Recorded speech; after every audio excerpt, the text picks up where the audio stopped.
बेटा, चारों तरफ लॉकडाउन है ना। बंद भइल पूरा टाउन बा, मेला ना लगी लॉकडाउन बा। बंद भइल पूरा टाउन बा, मेला ना लगी लॉकडाउन बा।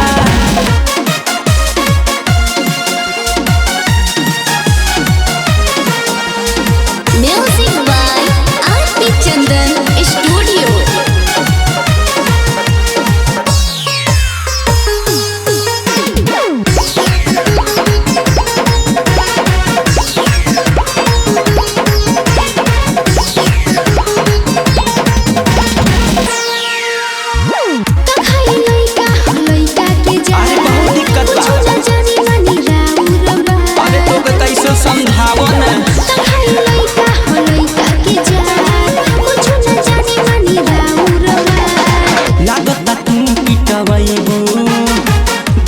लाठी चलावैबू, अच्छा लागता तू पिटवैबू, देही पर लाठी चलावैबू।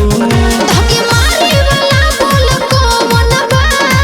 अरे तो तोहरा इतना न बुझाता। चलिए ना पापा चलते हैं मेला। नहीं बाबू, बात मानो, बहुत पड़ जाओगे अकेला। बंद भइल पूरा टाउन बा, मेला ना लगी लॉकडाउन बा। बंद भइल पूरा टाउन बा, मेला ना लगी लॉकडाउन बा। अरे बात मानो, काहे न बुझाता ताते। अरे हम सब बुझाता। Music by R P Chandan studio.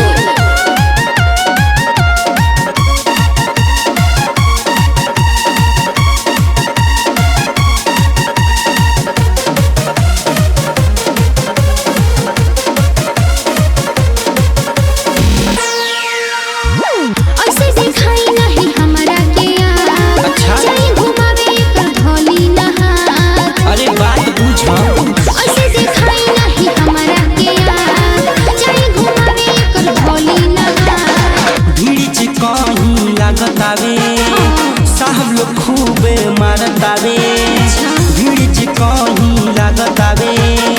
साहब लोग खूबे मारतावे। अरे तो जैसे तू वैसे तोहार लइका बा। चलिए ना पापा चलते हैं, हम कुछ नहीं खाएंगे, सिर्फ घूम के आएंगे। नहीं बेटा जी, बंद भइल पूरा टाउन बा,